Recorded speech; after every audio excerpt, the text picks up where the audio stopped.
we have Candy Purdom, who is our Vice President of Program. She will be telling us about our presenters tonight and also the format that we're going to be using for asking questions. So thank you for coming out tonight. We really appreciate it. Yeah, this is one of our most, well, it's so well attended and we're so happy to see you. I wore something nice and bright so you can see me through the fog. Yes, I'm Candy Purdom and I'm the VP of Program. So it's great to see you all here tonight. Thanks for so yes, we did pass out cards for questions that we will get to as many as we can later. And so some of us will discreetly come around and collect your questions, before we get to that segment of the event. So tonight, of course, we're very happy to have the Marks with us again. They've been the star of the show every year. So we have Mark Senak, our village president, and he's been president since 2021. I think he was elected. That's what it seems like. It's been much longer. But Yeah, and you were a trustee prior to that. That's why it seems like. You know a lot about our community. And of course, we have Mark Franz here, who's our village manager. Since 2011. Okay. And you've been in municipal service for 27, a long time, as long as old as I am. Yeah. Anyway, so we're really happy to have you here, and I know we want to jump right into this, and we will be sneaking around getting your questions later. And thank you so much for coming. And we will have a message at the end for the members about some upcoming events. So, all right, let's scoot out of here. Thank you. Well, thank you for coming out on a rainy Thursday night. As I was preparing for this, someone said to me, why don't you tell us something about you that nobody knows? Like, tell us something that, not everyone in the village knows. And I thought, well, that's a fair request. And so I want to tell you something that virtually no one in the village may necessarily know, but I'm bald. There you have it. Balding, thank you. That's nice.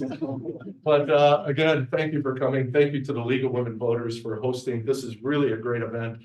Gives us a chance to really talk outside the boardroom, outside the dais, have more of a conversation.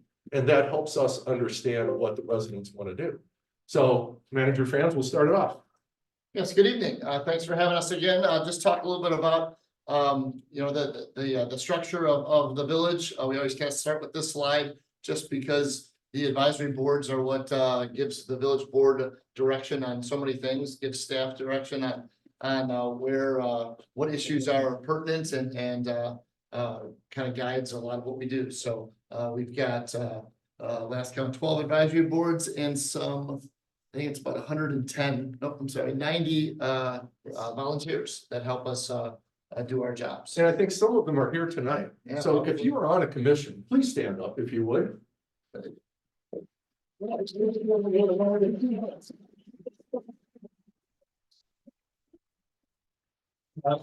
say we're the village of volunteers. There's really some truth to that, as you can see from the participation at the commission levels. But I want to draw your attention to a couple of things. One is you will see that some of our commissions have what are called student members, right? And from my standpoint, that's very important. We want to try to engage the younger people in the community because we want to prepare them to do this one day. But you'll also notice that there are some commissions that don't have student members. So all I would say is if you know someone who's in high school, maybe college, who's interested in being on one of the commissions, please let us know. We would love to have them. And, we want to try to get them involved. And if any of you who aren't on a commission would like to be on one, please send in your application. Fair enough. Very briefly, the strategic plan, we cover this slide. We established our strategic plan now almost 4 years ago, 3.5 years ago. This plan runs through 2024, and the 5 strategic issues we'll cover tonight: financial sustainability, workforce and operations, development, infrastructure, and effective governance. This topic has gotten a lot of questions recently, so we thought we'd just give a little summary of what's happening at our borders, and it's impacting a lot of us. So I wanted to just provide some basic information. The village has witnessed about 11 buses total over the last few weeks, none in the last week. We've had no bus there have been no issues with any of the buses, in DuPage County or anywhere for that matter that I'm aware of. The village board has taken a position that no ordinance is necessary at this time. The village will continue to consider these passengers as visitors and treat them as such.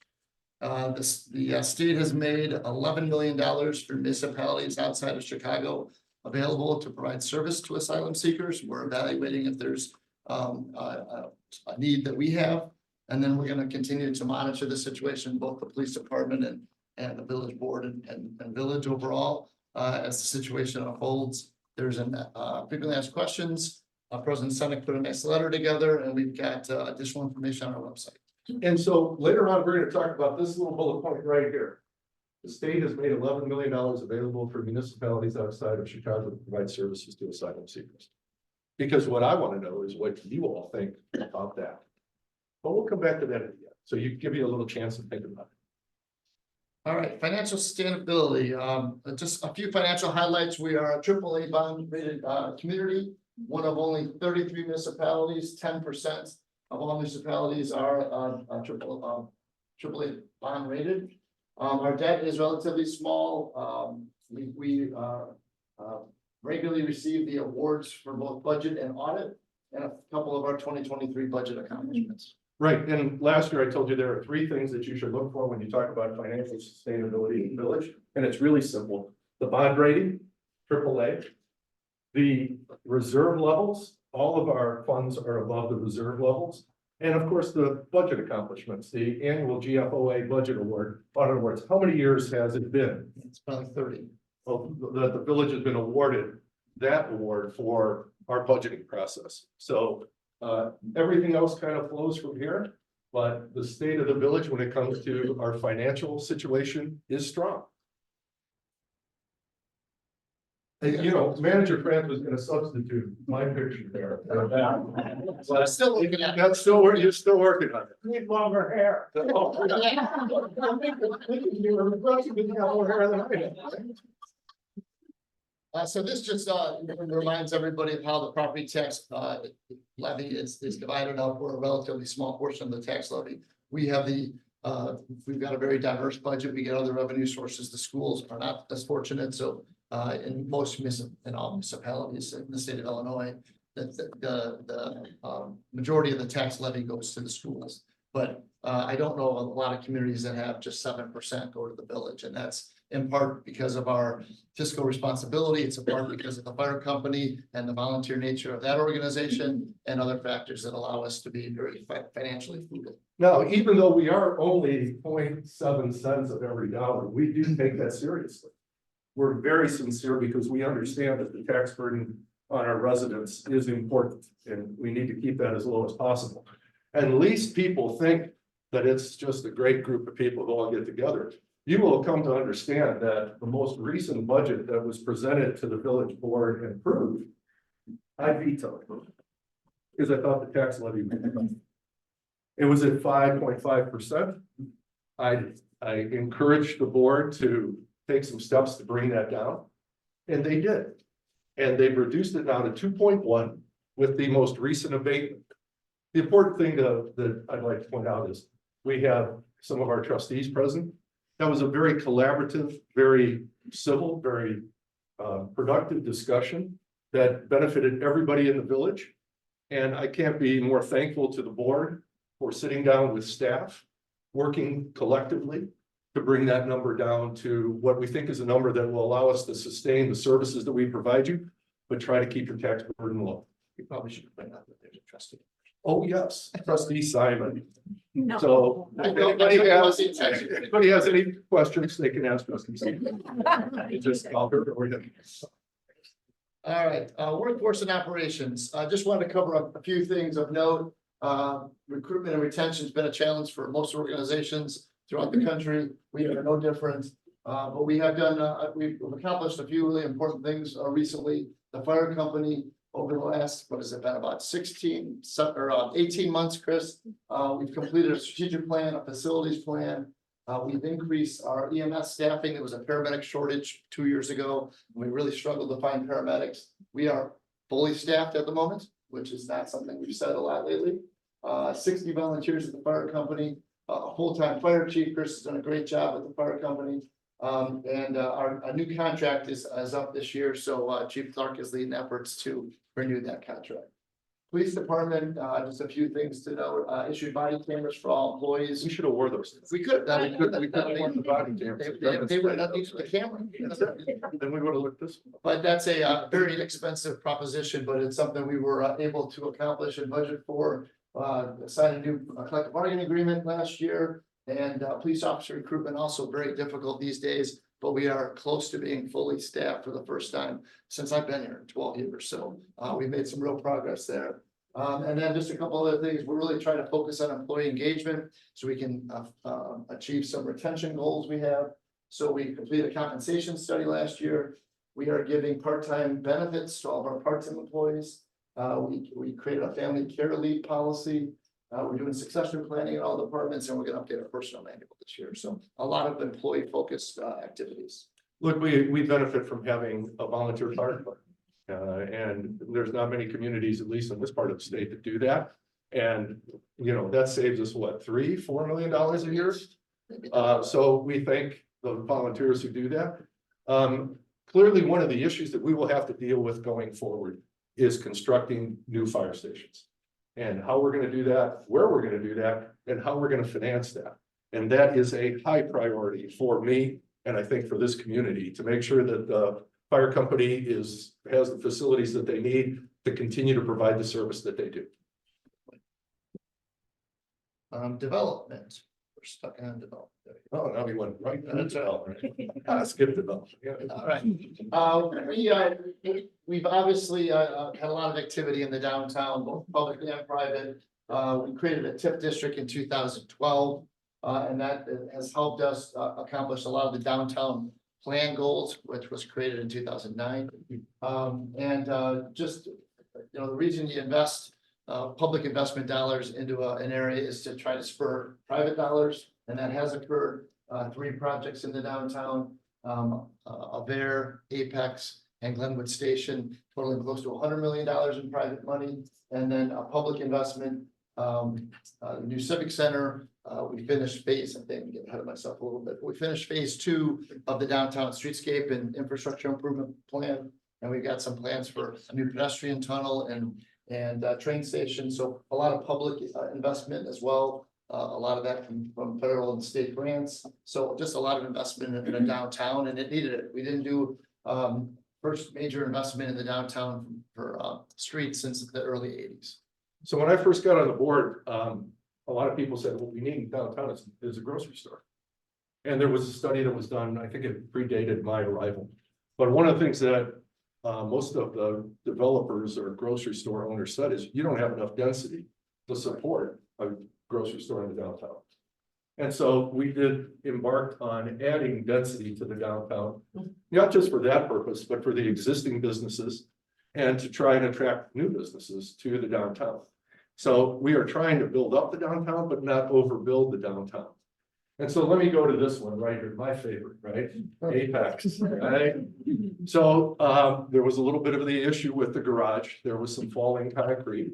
We undertook a study, hired an engineering firm to take a look at that. And I think it's safe to say we've solved that problem. We've taken the steps, and that was paid for by the developer. The other issue right here, and you all know that's my favorite development in the village, is that the commercial space remains vacant. And so for me, I would prefer that the market sort of solve that problem rather than having the village intercede. But after this period of time, the market has not solved that problem. And so from my standpoint, we need to take some more aggressive steps to try to attract retail, businesses into that space. And doing that through some type of incentive program is something that the board is going to be discussing. So the most recent is project is Glenwood Station. That is moving along. They're put the foundation in. They're now above ground, which no small feat. Costs have increased because of the economy, but they're still moving forward. So 86 additional units. 2 of them will be affordable housing units, and their time schedule has shifted. They're likely going to complete the project in July of 2025. So we've got about what is that? 16, 17 months to go on that project. Yeah, just looking forward again, adding some more density. I think that's gonna be a really nice project. I think that one is positioned in the right location. You know, people have said to me, why did you support, 5 stories there, but you were opposed to it at Apex? The answer is this sits in a part of the village that is at kind of the low side. And hence the size of this building doesn't sort of overwhelm that location. So I think that's a good development. Infrastructure improvements, touched on this a little bit. Obviously, we've all had to live through a pretty tough summer downtown, and businesses as well. And we'll get to how we help the businesses through that process. But phase 2, the north half of Main Street complete. I think it looks really good. New trees and expanded sidewalks and all the things that we've been designing over the last 10 years. I think are really adding a nice element to the downtown. So we got a couple more phases to go, but getting Main Street done in phase 1 and 2 has been a big accomplishment. So the important part about that particular location is, you know, it's nice to see what's above ground, but it's equally important to know what's below ground. Because some of the infrastructure below ground hadn't been replaced in 50+ years, 100 years. So you may not see the new sewers, the sanitary and storm sewers, the new water lines. But again, all of this is intended to provide our businesses with the infrastructure that they need to continue to thrive in Glen Ellyn, and also to attract new businesses to say that we have the infrastructure that can support your business in the village, and we want you to come here, and we want you to invest in our community because we've invested in our community. So just a little bit on what's next. So next year, the purple area is scheduled to be complete in 2024. And then the final phase is phase 4, and that's going to be the area around the train station and south of the train station on Forest, which includes the pedestrian underpass portion, which is going to be a pretty significant project. So we're halfway through. And speaking of the train station project, so really excited about this. We have continued to seek and receive additional grant funds. We've got another $6 million dedicated to this project. We're still waiting for one more grant, hopefully in the range of about $8 million.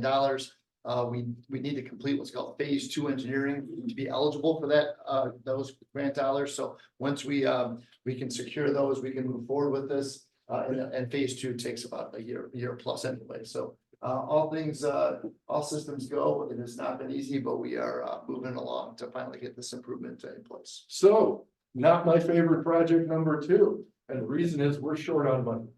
And so from my standpoint, if we can get additional grant money to do this project, this is a great project, right? But, you know, my dad told me you can have anything you want, you just can't have everything.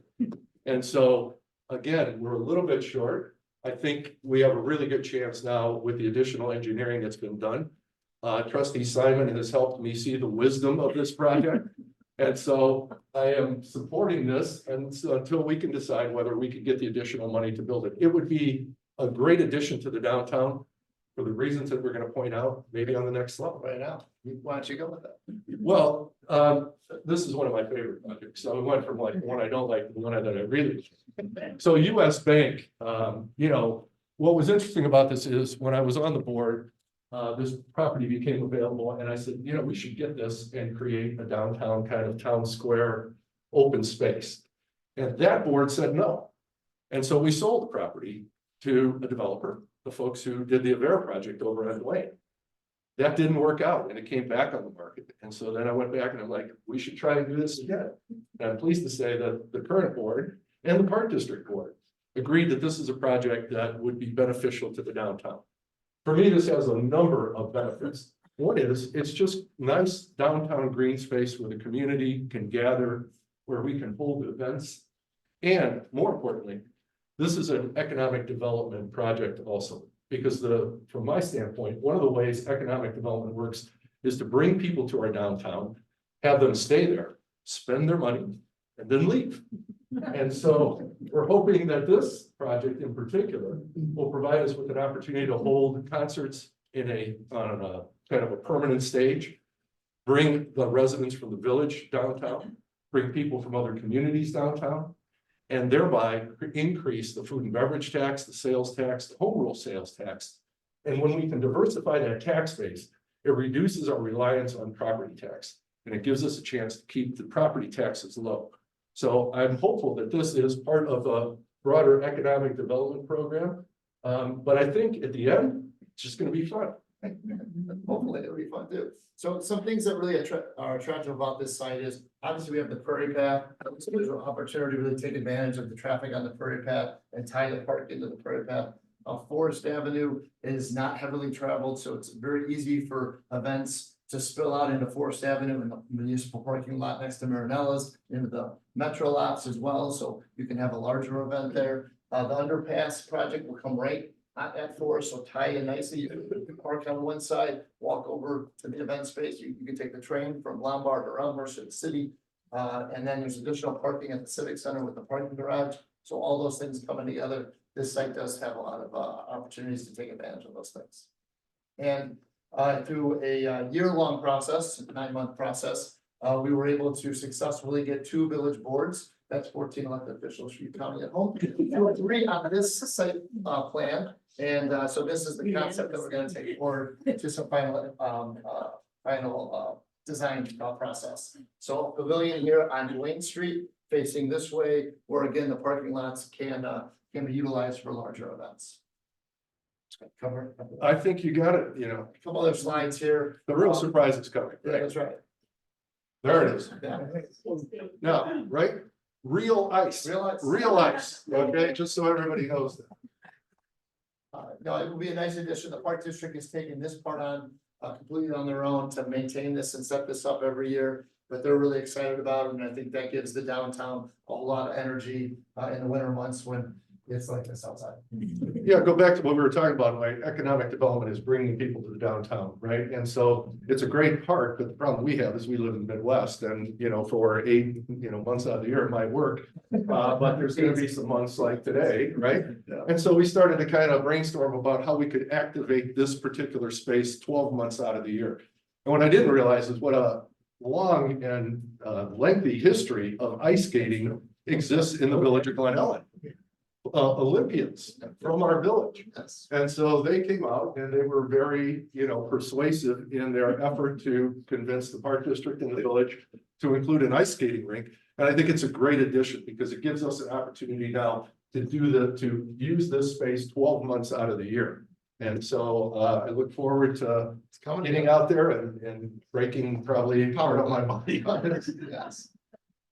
Just one other slide, or a couple more slides. This is really conceptual. We did not spend a lot of time on the pavilion as of yet. We've been doing that over the last couple of months, but a couple other, gathering spots in the park as well. The one thing that I'd add is we had the environmental commission, right? Native plants are all planned for the locations here. We're going to try and landscape this consistent with what, we would normally see in the Midwest. And so we'll be looking for some input from environmental on the landscaping and some of the other aspects of this. Also sustainability. Yes. Yes, absolutely. Thank you. Yeah. One day. All right, the other project under the development umbrella is one we've been talking about for a couple of years now, and that's the Roosevelt Road Hotels. There hasn't been a lot of progress that's been necessarily seen. But we are steadily moving forward to get this property back on the tax rolls. We purchased the property back, say in January. Norris knows the answer. January 2021. What? 1910. 19. I'm not sure it's that bad. And we've gone through again another very public process to get feedback. A design strat was held in June of 2022. Got a lot of feedback from the plan commission. And then when we've got 7 proposals through an RFP process, we've narrowed it to 4. We've been discussing it for a better part of a year, trying to negotiate and get interest and lock in a purchase and sale agreement. This is a really challenging economy. The negotiations have not been necessarily smooth or fast paced, but we are making progress. We hope to have something to announce here in the months ahead. Okay, so announce in the month ahead. Months ahead. Months? How about February 22nd? Would that work? 26. All right, 26, somewhere. Really? Look, they're right at that. So, this particular project, we're gonna hear a lot about what we should do here, but there were really 2 things that we wanted to accomplish here. One is that site was a problem in our village. It was a source of a high level of crime. It was an eyesore. It had a negative impact on the equalized assessed value of the surrounding properties. And so we wanted to get rid of that. Again, this was a situation where we would have preferred that the market take care of this problem. Meaning that the people who owned this before would be able to sell it to someone who would redevelop it. But we sat and watched that for years and nothing happened. And again, I have to give credit to the board. Rather than continue that process of what I consider futility, this board decided we would go out and we would actively, acquire the property and then redevelop it. So from my standpoint, the two measures of success here are, first, we got rid of really a problem in our village. And then the second one is right there, $2.85 million. Success for me is that we will recover what we paid. And I think we may accomplish that, including the amount of lost tax revenue that we've sustained over that period of time. But we still have a little bit of negotiation to go through, but I'm pretty optimistic we're going to get there. Just a few other new business notes, a couple of new businesses downtown and on Roosevelt Road.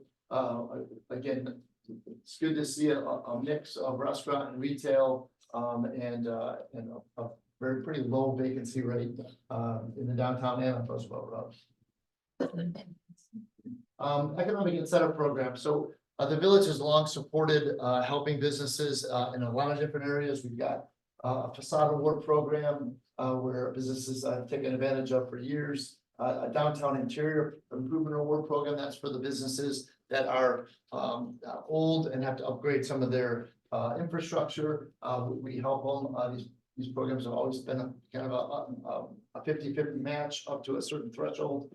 And again, what we like to keep track of is what we invest in, what we get back in return. So village investments for 2023 were $70,000, but those investments turned into $355,000 overall. So fire prevention, again, some of these older buildings don't have the prevention infrastructure, so all those programs have been in place for some time. Two new programs that we have introduced because of the downtown construction is a beautification award. So if we dirtied up an awning or caused some facade issues with businesses, they can replace that up to $3,000. So we had a couple of businesses take advantage of that. And then this year we introduced a construction impact grant program. And that is if a business is losing more than 20% over a 3-month or greater period of time because of construction, we would reimburse them $3,000 or $4,500, depending on the percentage of loss. So we've had a number of businesses take advantage of that. We'll keep that going on through the rest of the phasing of the project. And again, try to help the businesses get through this construction. So that last one, I think really the board deserves a lot of credit because we heard from a lot of businesses that they were negatively impacted by the downtown street construction. And, rather than tell them, oh, just endure it, this board listened. And not only did they listen, they actually did something about it and did something, meaning they put some money behind what they said they would want to do. So I'm particularly pleased with this particular program because I think it demonstrates the village's commitment to the businesses and our ability to adjust to the different circumstances that are presented to those businesses as a result of our efforts to try to make the village a better place to live. Effective governance, just to kind of a miscellaneous category, giving some updates on various projects. We completed a housing study this year. We completed the comprehensive plan that was adopted in September 2023. The community survey was just recently completed. We're compiling that data. We've got some information on the website. There'll be more coming forward. We've got a partnership in addition to the downtown US Bank site. We're partnering with the Park District on Panfish Park out here, as well as Manor Woods, to allow them to use their expertise to improve both parks. A water interconnection from Crescent to Hill underneath the railroad tracks is planned for this year. That's in partnership with Lombard. We're hoping to get a sustainability study completed with the help of the Environmental Commission. Partnership with Innovation DuPage and the Business Development Center that are in our building for the last 5 years, just celebrating the 50th anniversary of that partnership. So you can see we like to work with our intergovernmental partners in a lot of different ways. Chamber Alliance, they keep adding more and more special events, which is great. And we want to try to support them as best we can. And then a couple other projects to highlight, the Key House, we've been talking about this for a few years, but we finally have a partner in Midwest Soaring that they want to provide a cultural and environmental center on the site.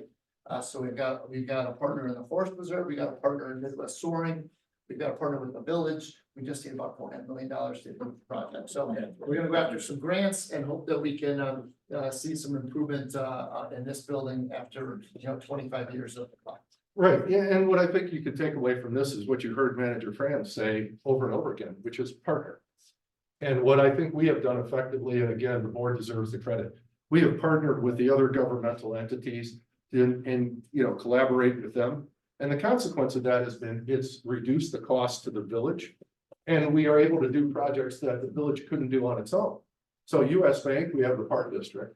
McKee House, we have the Forest Preserve. Glenbard Wastewater, we partner with Lombard to have a joint wastewater plant rather than each of us having separate ones. Innovation DuPage, we partnered with College of DuPage. Some years ago, that relationship wasn't so strong, but we've rebuilt that now, and it is flourishing in the downtown and out on the campus. So one of the things that I'm most proud of is we have a great relationship with our other governmental units and some of our other towns. One more partnership. And one more partnership with, go for it. College of DuPage, we've got a number of public art projects that we've partnered with them over a couple of 2 years. And then in addition, we are working with the DuPage Foundation on an ongoing public art program that we'll touch on in a few minutes. East Branch? Oh, East Branch DuPage River Trail, another partnership, right? I mean, partnership is really essentially, we'll take money from anybody. I mean, that's how that works. But this is another really kind of both a project that serves kind of the recreational interests of the village, but it also has an economic development component. Because with the trail, we hope to now bring people into the downtown where again, they can participate in any of the events that we have. It will link up the Great Western Trail to the Prairie Path and then all the way through to Morton Arboretum. And this project has been talked about for a long time, but most recently, I think Congressman Caston has provided some grant funding to the county. And we're hopeful that that's really going to jumpstart this project and give us a chance to make this happen sometime in our lifetime, I would hope, right? Long way to go, but, and I think Ginger Wheeler mentioned recently that this is an initiative of the League of Women Voters from 25 years ago. So, the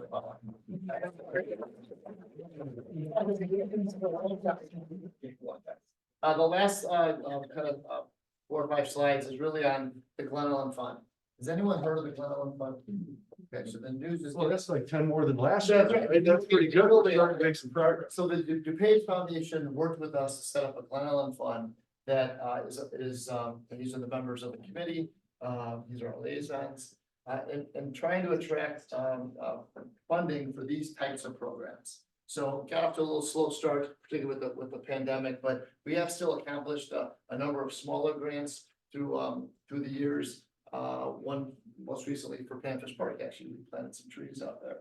So there's some opportunities for more of this kind of support, or also trying to entice folks for those who are interested in funding the US Bank site, for example. They can go through the Page Foundation. Page Foundation has been doing this for a long time, and the Glen Ellyn Fund can help kind of coordinate those efforts and make public awareness about the program. So we're hoping it's going to continue to grow, kind of like the Friends of the Parks or Friends of the Library. This is our version of that, with only community in DuPage County that has a separate fund. Yeah, look, this was really an innovative way of financing projects that we didn't really want to use taxpayer money for. And so really through the assistance of Mike Malone, if you're out there, Mike, we thank you. And he was on the Environmental Commission. He was on the Environmental Commission. Kudos to- And so really, this was an opportunity to try to develop another source of funding for projects. And I'm optimistic that it is starting to grow. And to the degree that anyone would like to contribute to it, you know the people to contact. Please help us out, because as Mark mentioned, we're hopeful that the US Bank site will be an opportunity for people who want to provide sort of a lasting legacy in the village, that they can do that through contributions to the Glen Ellyn Fund. And then last slide is always about communication, and just a couple of things I want to note is, we talked a little bit about this last year, I think. See Click Fix, a very simple way, you can get an app. If you're walking around the neighborhood, and I know a lot of you are walking around, we've got a very active community. You see a light that's out or a trip hazard on a sidewalk, take a picture, send it to us. We get an automatic email response to you, and we get it fixed as quick as we can. So help us keep our neighborhood safe and strong, and it's a nice, easy way to do it. And the emergency alerting system, more and more people are getting away from the landlines. If you want to get, make sure you're getting alerts, sign up for the emergency alerting on your cell phone, and we'll keep you posted on weather emergencies and the like. Yeah, that's really the most important one that I would encourage everyone to do. I mean, this is a great system for weather warnings or any other kind of emergency where the village really has to get that information out quickly. And if you can sign up, it helps us, it helps the police department, it helps the fire department. You can all do us a favor. It costs nothing. And so I encourage you to sign up and, have the alerts that come on your phones. I think that's it. Anything to wrap up? Just questions, right? Questions. There we go. Now the fun part. I've got questions at the end. I think we Yeah, decided we're yeah, gonna take one question this year, just one. Reach into the hat. Randomly select. Okay, we have some good questions. Good. So, That's 45 minutes. That's not bad. okay, let's see, the first one. Oh, yeah. Monitor, you can monitor. Well, yeah, you can. Oh, I'm gonna stay over here. Okay, regarding anti-idling, the league has taken on an anti-idling initiative to educate all District 41 parents about the dangers of idling. Would the village be willing to help educate residents regarding this, especially since so many cars idle waiting for trains to pass? Yes, next question. Yeah. Right, I mean, that was, no, we certainly would. And I think the Environmental Commission is the perfect vehicle to kind of look at that from a village perspective. But I really don't see a downside to that. It's a good way to make people aware. Absolutely. What will the parade look like? And the Taste of Glen Ellyn look like this year? Good question. So the Taste of Glen Ellyn is gonna be at COD again this year. We got a real good turnout.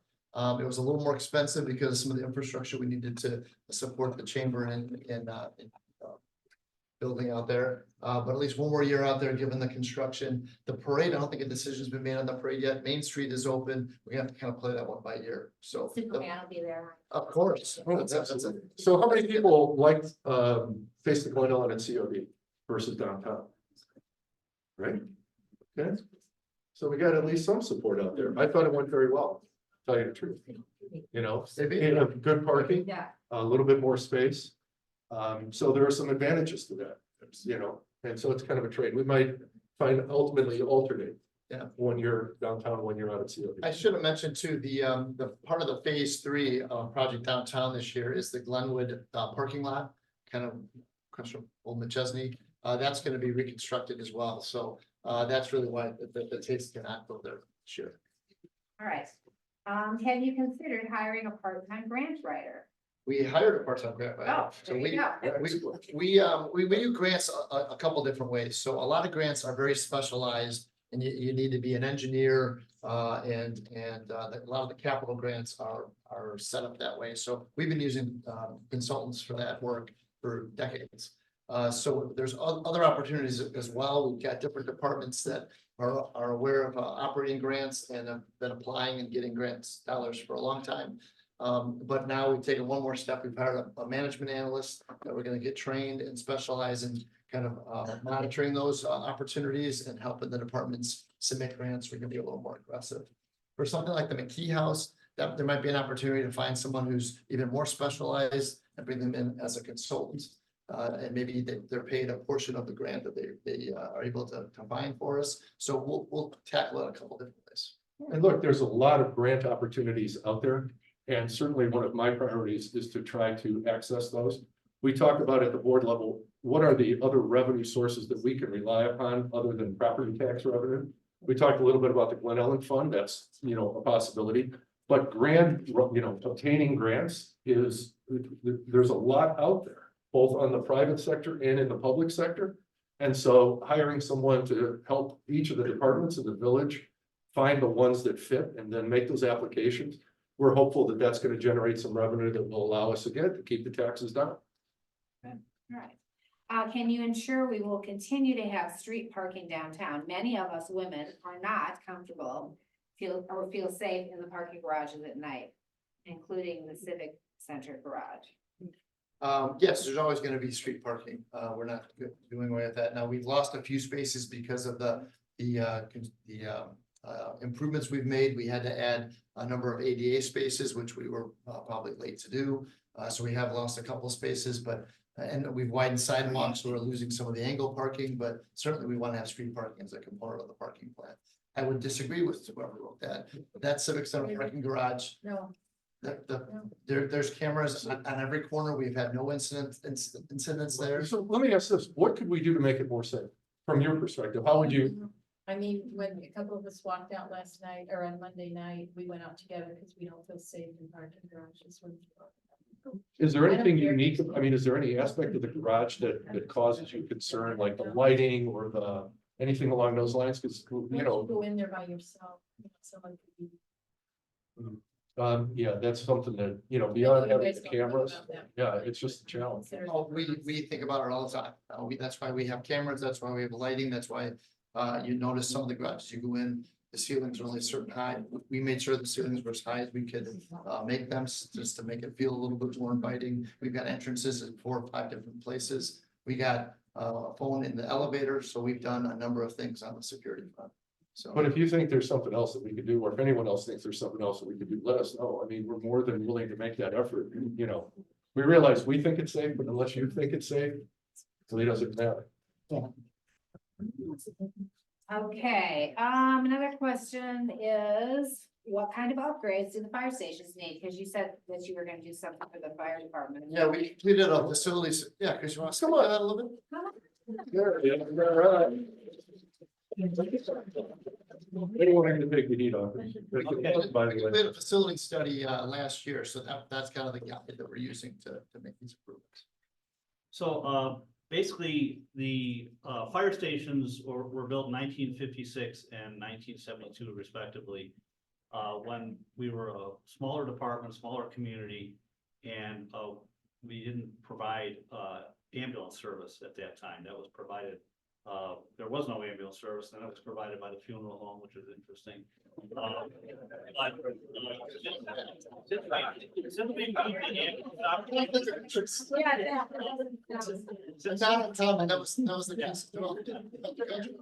Since we moved the ambulance operation into our stations, we're really busting at the seams for space, and we have been very fortunate to have more volunteers, which need more space for training and meeting and, storing their equipment and that sort of thing. So it's a matter of providing some better facilities for the paramedics, because they're there for 24 hours. Better facilities for them, as well as better facilities for the volunteers to train and, be able to come to calls and stuff. I don't know as much as Chris knows about the fire company, but in 50 years ago, one thing that I do know is that the trucks were smaller. And so as they've gotten bigger, what hasn't gotten bigger is the doorways that those trucks go in. So one of the problems I think we experience is it's a kind of a tight squeeze now. And just generally, I think the buildings, just the basic infrastructure, the building, the plumbing, electrical, et cetera, is really in either need of an upgrade or we should just start over. And that is a very high priority, certainly for me, and I think for the board. And the issue of where, when, and how much are the questions that we need to ask and answer.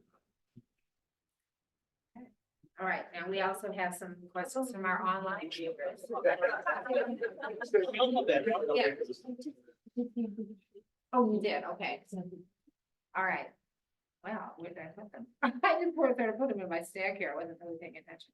Okay, any chance to have drones for 4th of July instead of the fireworks to reduce pollution? No, haven't thought of that. Interesting idea. Yeah. We'll certainly send along to 4th of July committee and see what they have to say. Will the ice rink be refrigerated? Yes. We got that one. Yeah, okay, we got that. Okay. Any other online? questions? Yep. Yeah, we've got I'm happy to read them too. Oh, go ahead. Okay.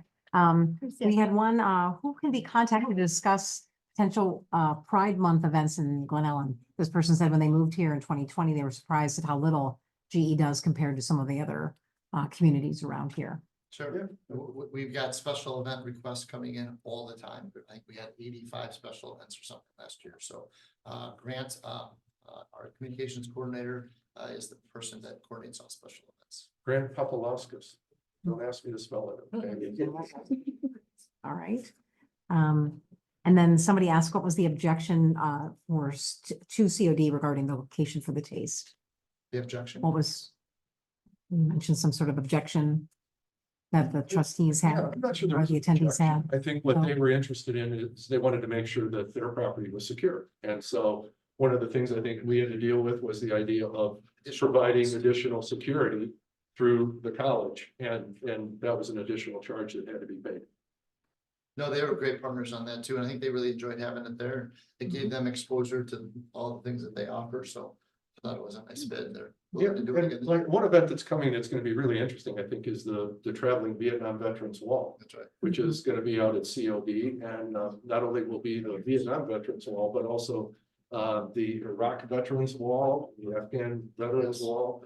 So they'll, and I think the women, there's a wall now just for women who served in the military and to honor them. And so that's another event that's going to be held at COD. I just think it's reflective of the idea that the relationship or the partnership between COD and the village is a strong one. Mhm. That was the last one. Oh, we have one more. Oh, we It did. just popped up. Sorry, what will you do about the noise from trains during events in the new proposed ban shell? Turn up the music. Love it. Turn to 11. Right, just To 11. just crank it up. What did you say to the public? That's good.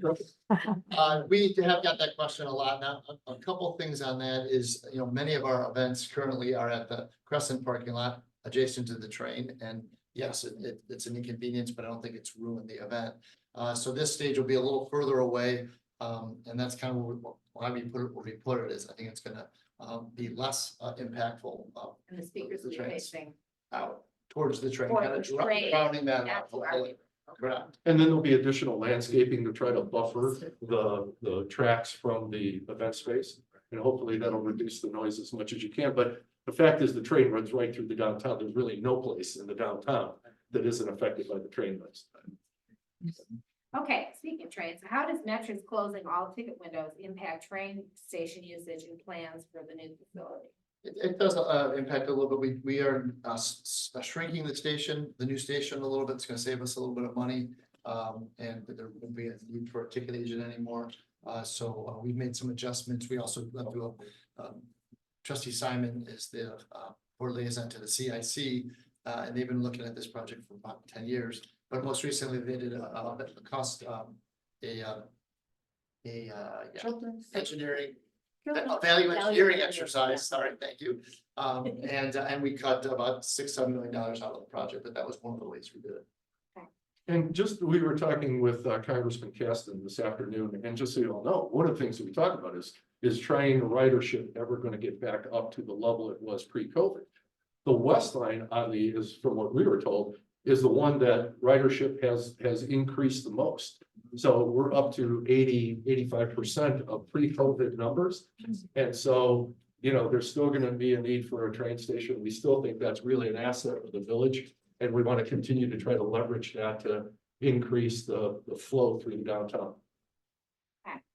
All right, the village housing study findings found that there were gaps in affordable housing for seniors, young families, persons with disabilities. What are the next steps? And might an ordinance such as inclusionary zoning be an option? Other thoughts too that you might have? That might be something we look at now that the comprehensive plan is complete. A comprehensive plan is a guide that the Plan Commission and the village board will use over the next 15 to 20 years to kind of make land decisions. So some of those findings were incorporated into the comprehensive plan. And the next step now is to update our zoning code. So when we update our zoning code, that'll be one of the things that we look at to include. So there'll be opportunities that Glenwood Station, I think we mentioned, is required to have 2 affordable housing units. And there might be some other opportunities to see some affordable housing and supportive housing in Glenwood. Yeah, look, I think this is a priority because I think the housing study demonstrated that there is a need. And so we need to look at the village as a whole and find ways to encourage incentivize developers on the front end to come in so that they know what the expectations will be before they start to put their plans together. And that is just gonna have to be a continuing effort to try to address that problem. All right, and someone wants to know if blankets for immigrants, can we provide blankets or coats or other things for the immigrants? I think a couple of local churches are doing some of that. I know I donated 20 myself, so, yeah, that's, I think, one of the things that they're working on. We have a related immigrant question. If we have housing to offer immigrants in Glen Ellyn. But we're gonna get to that at the end. Oh, So there's hold more. that question. Okay, okay. I don't know if everybody knows how this works, but we get almost no notice when a bus is coming. It arrives. Generally, we know that because our police are on patrol and they see a large bus with Texas license plates. Pretty good indication of what's gonna happen. The bus proceeds downtown. It parks in the train station lot. The people on the bus get off the bus, get on the train. They leave for Chicago. The bus leaves presumably back for Texas. It's about 15 or 20 minutes.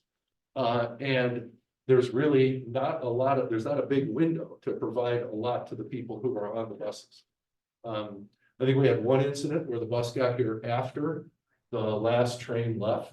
Our police were prepared to open the train station if necessary as a warming shelter for the people on the bus until the next train would arrive.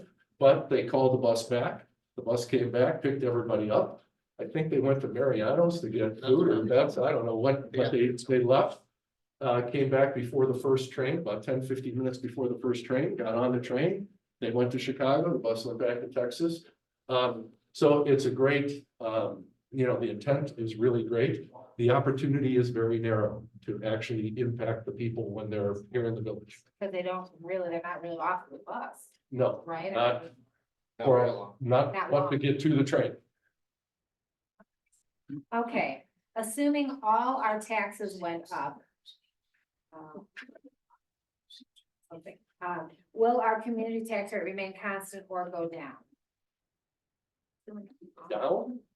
Oh. That's what it says. I don't know that it's ever gone down in the touch. I can't ask this question. I think it's a reflection that we just had to do assessments. So if everybody's assessments went up and the levy went up less, will the effective tax rate go down because of the assessed valuations going up? Thank God we have someone from our finance commission. But Chris, why don't you answer that question? Because I truthfully don't know the metrics of that or the equations.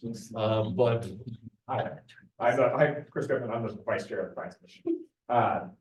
Technically, yes, the tax rate will go down, but the way the village and every other local government in Illinois does the property tax is it starts at the levy, decides exactly how much money it wants to raise. We get from DuPage County the assessed values. The clerk, basically the clerk of DuPage, calculates the rate to make those two things work. So in theory, yes, the rate will go down, but how much you pay is determined by the village. But that levy number, because that was one of my question, do we know what that number is and is it lower than last year? we know what that number is. It's not lower than last year. That much I do. So the overall levy Went up. went up. But again, went up at a much smaller increment than what was initially proposed. Well, but you're talking about just the village part. Right. Yeah, I'm Yes. talking about the overall. Well, I mean, go back to the dollar bill. So we're, we have Yeah, control I know. over, Well, that's why I right? wasn't sure if this was the proper forum, but since we're talking about what's on. Absolutely. Mine, I thought I would raise the issue, because I think that number, you might know, this comes out around this time of year, does it not? I believe it does. Because I mean, Yep. the tax bills are coming May 1st, so. Oh, yeah. But Chris, help me out there. You do have in the state of Illinois a certain tax cap. So it's not, we're not going to end up in a situation where the assessed valuation is down at 20%. And we'll all see tax bills go up 20% because the tax cap is tied to the amount of the prior levy CPI. and CPI. So, Yeah. but- yes, but it's complicated. And every property's gonna be different. If I'm not mistaken, Yeah. it had been dropping for several years, that overall levy had been dropping. I don't know that the levy, the dollar amount of the levy has ever dropped, Yeah. to tell you the truth. Yeah, I don't. Because whatever that percentage is gets applied to your assessed valuation, which the assessments just have. I think that accounts for the rate is the EAV. So when the EAV goes up, okay, if the EAV goes up greater than the levy goes up, they look like your taxes are going down, but the dollar amount is still based on the levy. There's a lot of different factors, and also you gotta factor in there new growth, because new growth would reduce the burden on other taxpayers, and depends on how much new growth in a particular district, so. Right. So just so everybody knows, right, we are a home rule community. We are not bound by the tax cap, but we voluntarily abide by it. And we've abided by it for as many years as I've been on board. Or less. Or less, by the way. And that's just, this year's a good illustration, right? So the tax cap is 5%, the lesser of the CPI or 5% plus new growth. And so, well, CPI this year was 6 point, right? So, okay, so technically the village could levy up to 6%. But as I mentioned, our village board held it at 2.2. So that'll 2.1, even better. That's a 2.07. Just a small piece. Yes. Okay, this is not a question, but a thank you for the quick, caring, and competent emergency services provided for residents who experience house crisis. Oh, there you go. I I think that, right. that should be directed at. There you go. Yeah, let's give them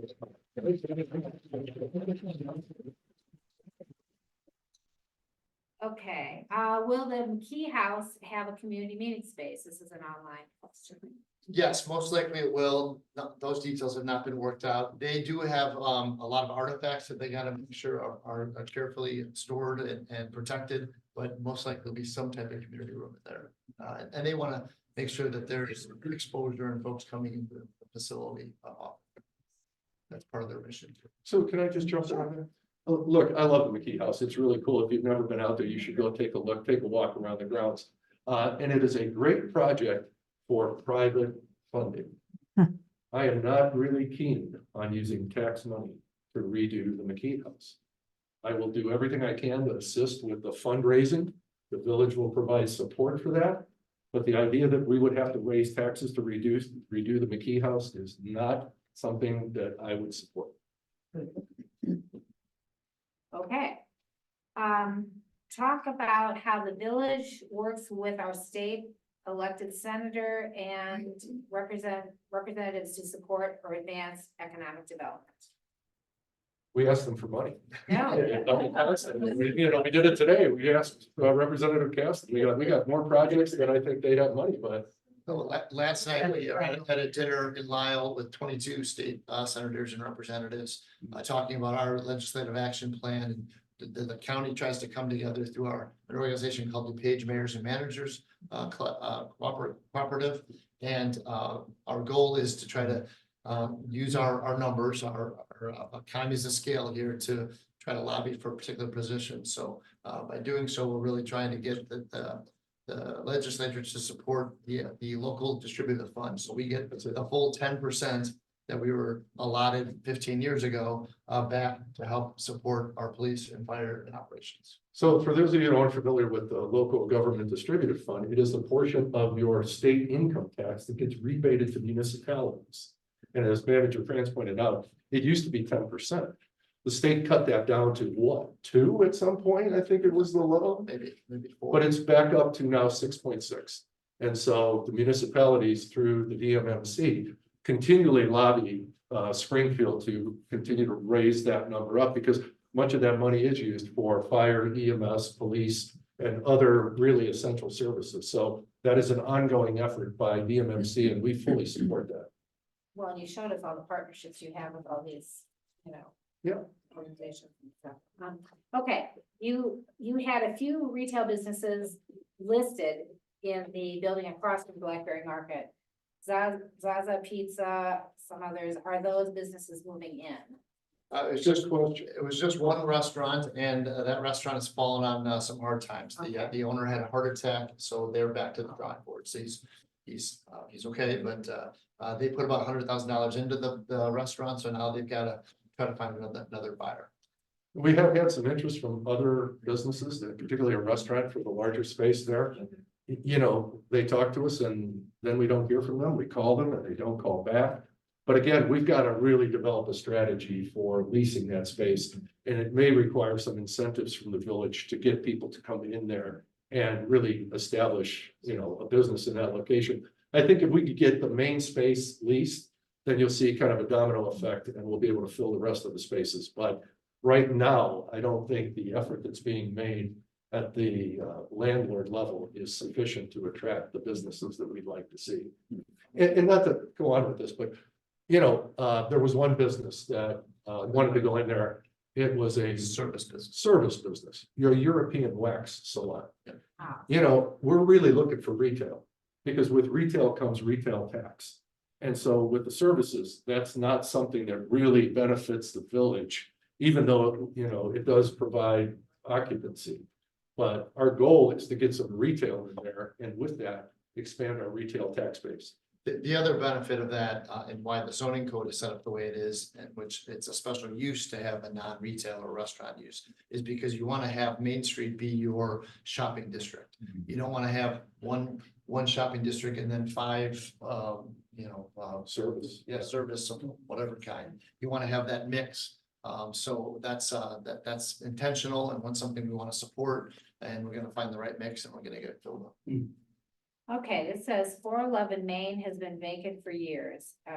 Tax revenue loss. Is there any update for that? And also related to sort of that block, Louis Hughes is struggling big time. Is village manager offering them suggestions? I offer, this is a suggestion, I offer support, resources. We couldn't hear what. Louis Hughes is, according to this question, struggling. What's? And where is Louis that? Hughes is In in the old Katie's, Katie's Space, it's a restaurant. in the old Katie's space. That's next to Fire and Wine. It's a brand new, right? Yep, right. And I don't think they're struggling. I think they're doing what most new businesses do. They get a little momentum and it takes some time to build. Right, because obviously people don't even know it's there, right? So, That's right. So that- And you know, I want everyone to know that I go specifically in there and as liquor commissioner, I inspect to make sure. the Clients, and I ask them if they're doing, how they're doing, and I've received some very favorable comments. okay, good. That's good. All right. Let's see. Architectural styles, some villages hire historic architects to assist with new development. We struck out with Apex as a comment. Anyway, we have historical. We have a historic Yeah. preservation commission and we have an architectural appearance commission. And even the Apex project, we had 3 architects that assisted us with that project. So we do employ architects to assist. The AAC now has been back in operating for 2 years. It was reinstituted upon my election. Yes, for 3 years. And they provide a lot of good guidance and support. Yeah, and just reading an architectural review commission, one of the prior boards eliminated that. When I got elected, one of my priorities was to bring that back into being so that we did have some architectural expertise. And the important thing to understand about that is we've tried to get architects on that commission so that it's not just people who like what they see or whether they like orange or red. These people have some expertise, and I think it's been very beneficial in what we've seen come through the village from an architectural perspective. Right, please discuss in more detail the Community Relations Commission, its mission, et cetera, and why committee is so important given recent events of discrimination and harassment taking place in our building. A great question for the chairperson of the Community Relations Commission who was with us this evening. Join us, Sonia. You can move on. Member, so. All right. Well, the intent and purpose of the Community Relations Commission is specifically to make sure the village is welcoming and inclusive of all of our neighbors, including in all aspects, right? It's not just people who live here, but also people who visit, who work, who study here. So there's students at COD and also from, you know, the Glen school system to make sure that they are, they feel comfortable. So what was the second part of the question? I said, what was the mission? So what, and what Mission, yeah, it's All right, and why the committee is so important, given recent events of discrimination and harassment taking place in our village. So I guess you may know, so for the recent events, That's what- so there has been some issues with, religious, people being targeted because of their religious beliefs or their attire. Actually, the commission took a stand on that. We heard from the school district as well as obviously, this is anti-Muslim and anti-Semitic events. So the commission, released a statement. We were actually at the village board meeting on Monday. Yeah, you can watch the tape. And we wanted the village board of trustees to reissue the same statement, which was done immediately. And I have to say that there's multiple people who seconded the motion.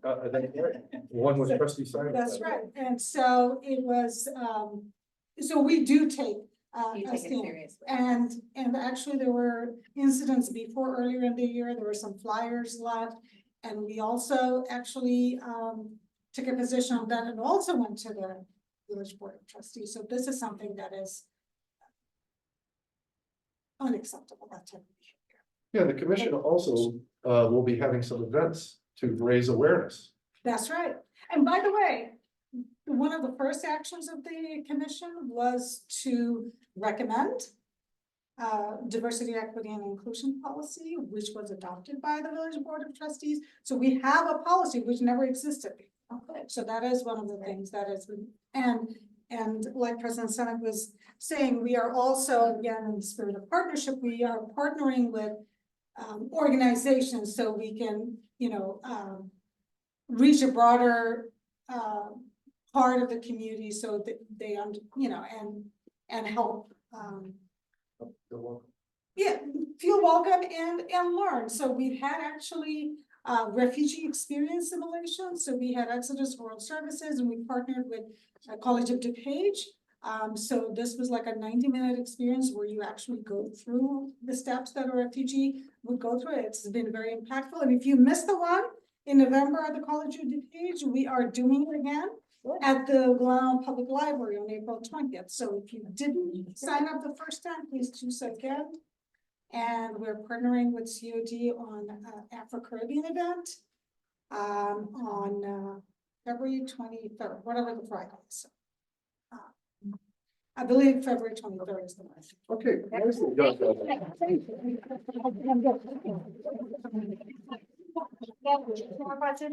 The Wagner School Memorial. David, right? We're standing in it right now.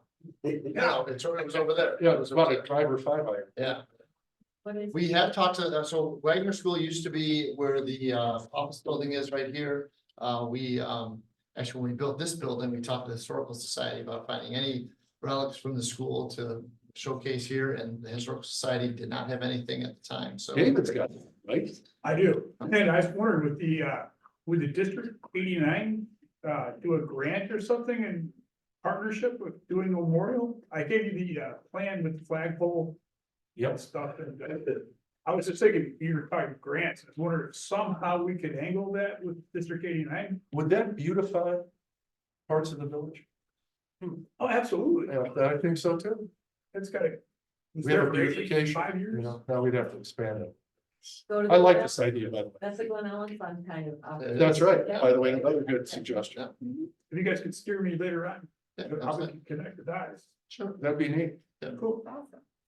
Okay, and then it just says residential underground electric. That is the annual question we get about trying to bury all the electrical. Okay. In town, which would be fantastic. They're not exactly pretty to look at, but they're extremely expensive. So that is one of the things we're gonna try to take on with the US Bank site. And that's just, it's a lot, it's very expensive. Yeah, we look for opportunities to do that as part of the construction around the village. You may have noticed across from the Apex Garage by Glen Ellyn Bible Church. Hillside there. That was an opportunity and we undergrounded it from Maine all the way to Glenwood. So because of the cost, we try to do that when we're doing something else and try to blend that in to reduce that cost, and we'll keep doing it. All right, that's great. So Well, now I get to ask. the now question. you go right ahead. All right, so if we go back to one of the slides, Oh. some of you may be aware that we received a letter from our state representative, Tara Costa Howard, advising us that there was a grant money that was being made available from the state to settle migrants in Glen Ellyn. There's $11 million that the state has. You can come back over here. You can do that with it. $11 million that the village that made available to municipalities. My question to you, what do you think we should do? Leave it alone. Good, David said. Leave it alone. I Okay. can't afford myself. All right, I love this town. It's a beautiful town. I've been blessed to be a carpenter in this town. I've worked on some of the most beautiful houses I've ever encountered. I've done it for 40 years, and I'd like to see the high-end home, the high class of our neighborhood stay the same. This is our country, not theirs. fair enough. Anyone else go ahead. I just have a question. Is this in regard to temporary shelter? Or are we talking about providing homes? So we're talking about temporary shelter. We're talking about permanent residency. You're talking about permanent. Right, but, it's an interesting point, which is, well, there may be a need for temporary before you get permanent, and how that works. I'm interested. But I have no idea how to accomplish Is this. that with the $11 million, is that what's the restriction or the requirement of accessing those dollars for municipality? So there was an article just today that I read in the Tribune, and there had been outreach to municipalities. Yep. I was just at the city council meeting on Monday night because they're working through some mechanism around, responses. They too are chief of police in Wheaton, 0 incidents, monitoring, no public resources used. Yep. Bus drops, public station. People get on the train, they go, so. this- Now, you understand what I believe the $11 million is for, is to have migrants come to Glen Ellyn and locate here and settle here and remain here. And what that would entail to accomplish that. Go ahead again. Sorry, if someone else wants to say something, do it. But to me, it seems like this is a conversation that needs to take place, between like bridge communities and other organizations that provide services and help with housing, and also on a county level. Like, where in our county does it make sense? Where are the jobs? Where are the is existing transportation, existing homes?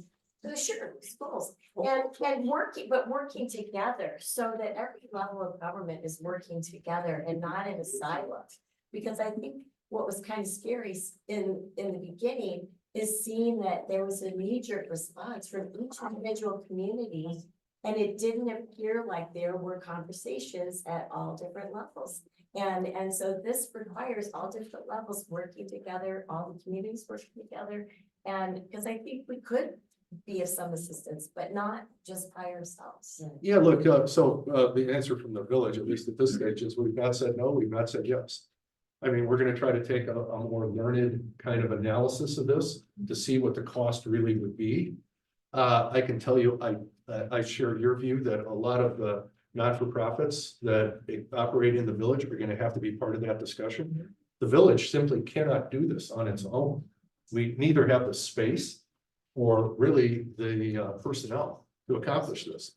So we're really trying to kind of just get our arms around it and see what it looks like. But we're gonna make that analysis, and when we do, we'll decide how best to go. But I'm interested how what people think about this. Mark, Go is ahead. that 11 million just for Glen Ellen? No, Okay, it's for what, how big an area? Suburbs outside of Chicago. All suburbs outside of Chicago, anything from the north all the way. right. That's Barbara, your Glen question is such a great, because the question is, all right, if we wanted to do it, what would be our number? Ellen. Right. I mean, I have no way of making that determination as to, it could be $11 million.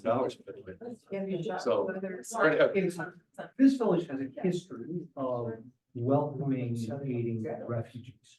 And I think it's one that the village is duly proud of. What you're putting out there, by just asking the question the way you're asking it, I'm not sure it really does a good service. I think that just does a disservice.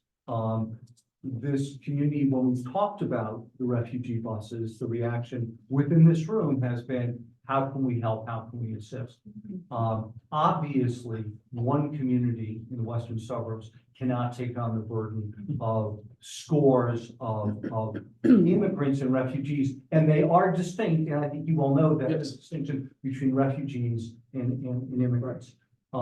And the way that refugees are treated and the resources available to assist refugees are different than the resources available to assist undocumented migrants. So to throw it out there, gee, should we be interested in bringing in and using any portion of $11 million to solve some unknown problem? I just don't know if it does good service. I will tell you, I think if you talk to this community, there is a tradition of welcoming refugees and helping people. So I think that might be a better way to frame the question than, gee, should we avail ourselves of any portion? Well, look, Peter, I think I'm talking to the community right now. And this discussion is gonna go on. But we have to start somewhere. I mean, I know no other way of doing it. I'm not gonna ignore it. I mean, one alternative is just ignore it, pretend like, you know, it never happened and we're not gonna participate. I prefer to have the discussion. This is the effort to try to start it. But we'll continue that dialogue with the community because it's gotta be a community decision. You know, this can't be sort of decided by a small group and then have the burden be borne by everybody. We all are either gonna get in or we're all gonna get out.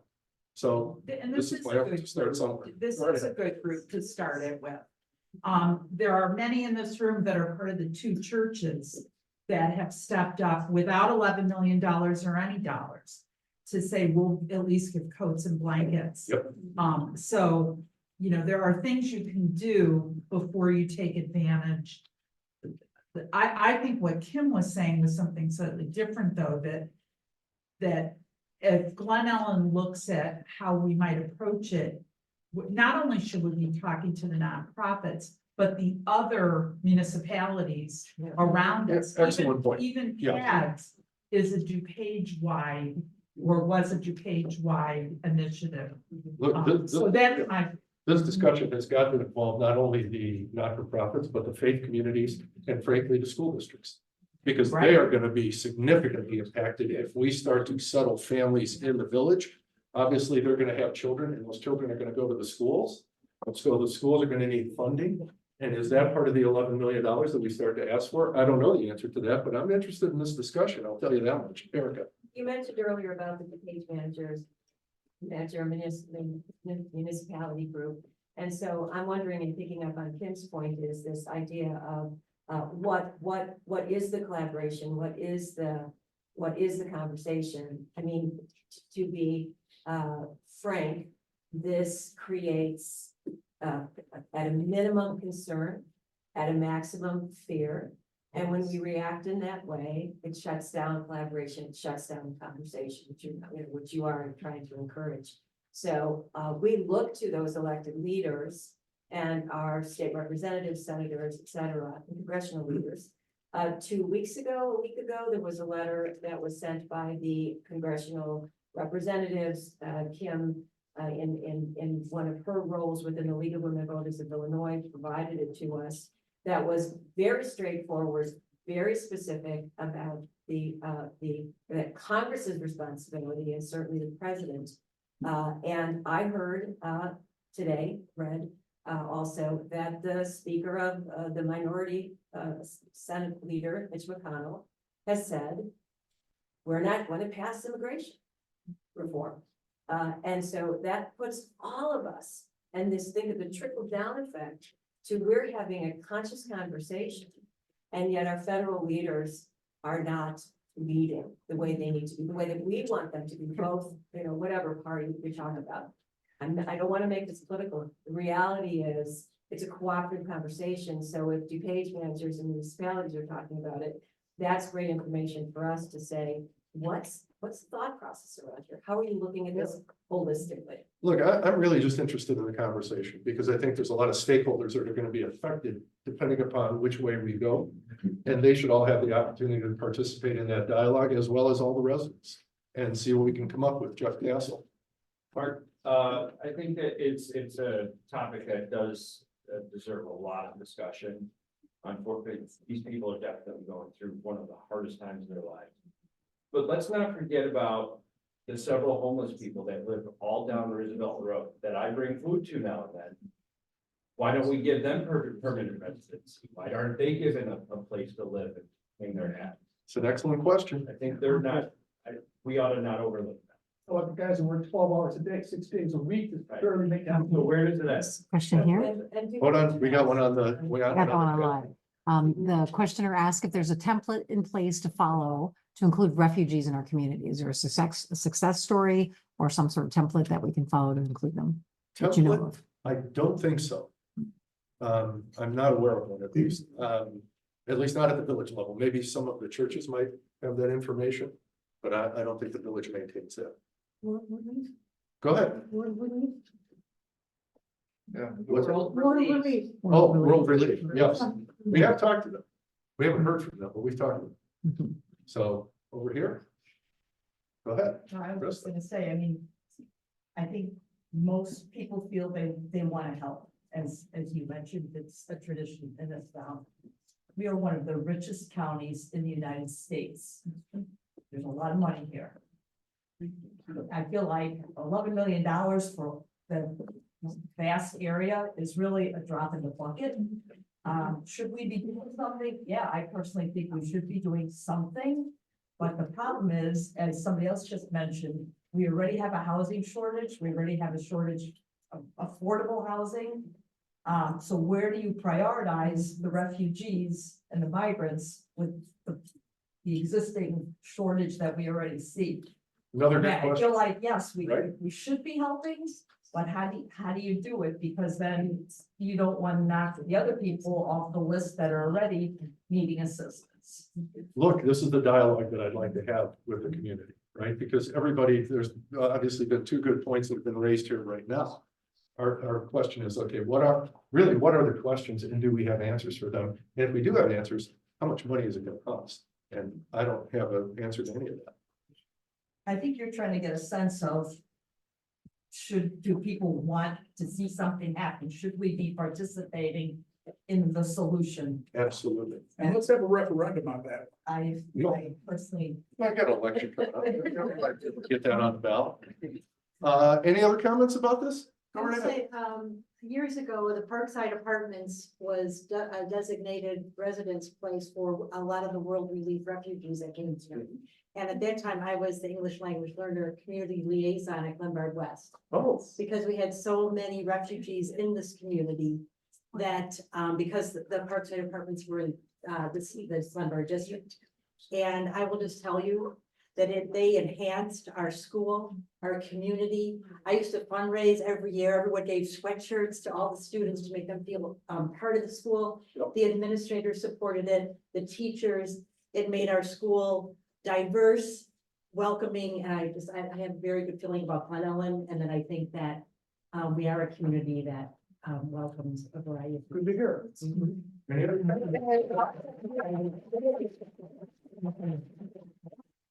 Anything else?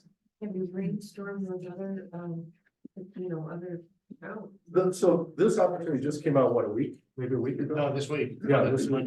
We just haven't had a chance to really talk to many people. We had a little chat last night or 2 nights ago, I think, was it the DMMC meeting or dinner? But I can tell you, when you talk to people about this, even in the other communities, like deer in headlights. And I'm the same way. Yeah, I mean, it's very it's so. overwhelming in some cities. Well, we are talking with my colleagues and other communities in the area daily on this topic. This is a obviously a national issue that has now fallen on a lot of different agencies to deal with, and the communication has been good.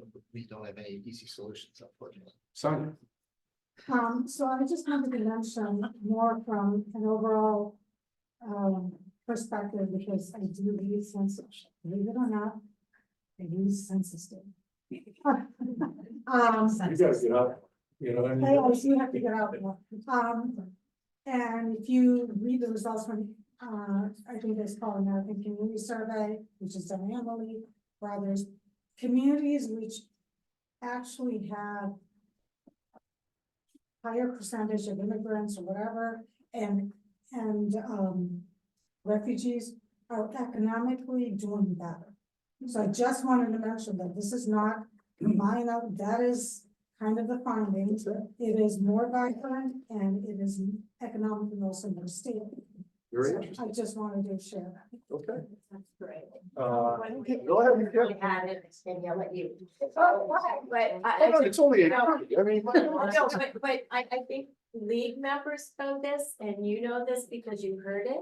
But our co-president got up at the village board meeting, and I don't know if this was mentioned early in the meeting, and read a statement from the league on the position of how we treat migrants coming through our community and in our community. So I just wanted, you can probably find it, is it on the website?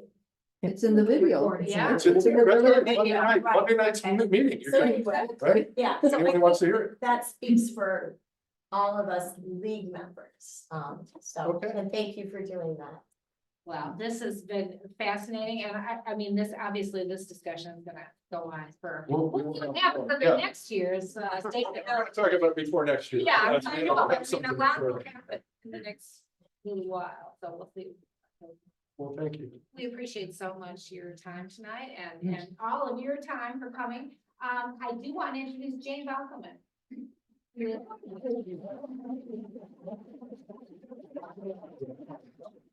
Tonight, we've heard from two leaders of our village, and as they mentioned several times, or a number of times, they work with the board of trustees from the village.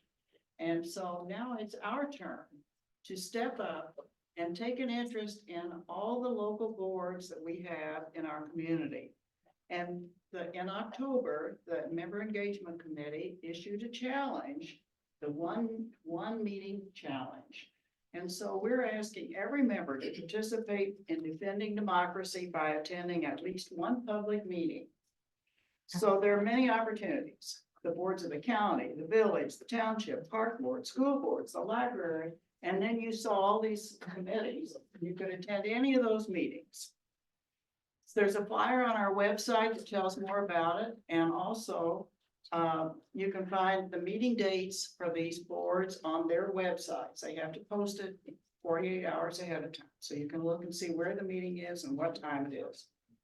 And league members can see Judy Gervais or Bernie, and they have a handout that gives more information about the different boards and where they meet. So call a friend, a neighbor, or someone else in your engagement ring and make plans to attend a meeting. We're not asking you to write a report or make public comment. We just want you to become more informed and support the people who are working to make our village a wonderful place to live. If you want to make a public comment, you can, but I just want to remind you that only our co-presidents can speak on behalf of the league. You would be speaking on your own behalf if you make public comment. So we're kind of tracking how many meetings we attend. So let me know if you attend, or let one of your ring leader know, and they'll let you know. So thank you.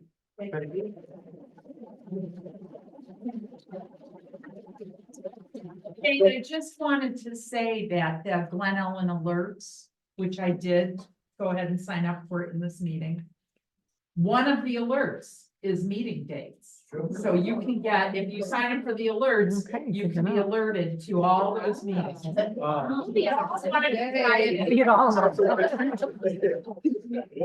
Certainly, you're all invited to the village board meetings anytime you'd like to come. Yeah, we'll show up. Absolutely. But the other thing I was gonna mention to our, this is just for members only, but we have our program planning coming up, and that is on Saturday, February 3rd in the morning at Main Street Rec Center. That's our big meeting that we talk about all the positions and what we're gonna be doing in the next year. And we hope you will participate in that. And then I think there'll be some, let's see, candidate forums coming up in March. or- There were just some this past weekend, and then Yeah. we'll have some, and some voter registration events. too. Right, and then April 4th, we have our air and water show, so it'll be an environmental meeting, but you'll be hearing more about that. We got time till then, but thank you all so much for coming and it's been great. And Mark. Mark and Mark.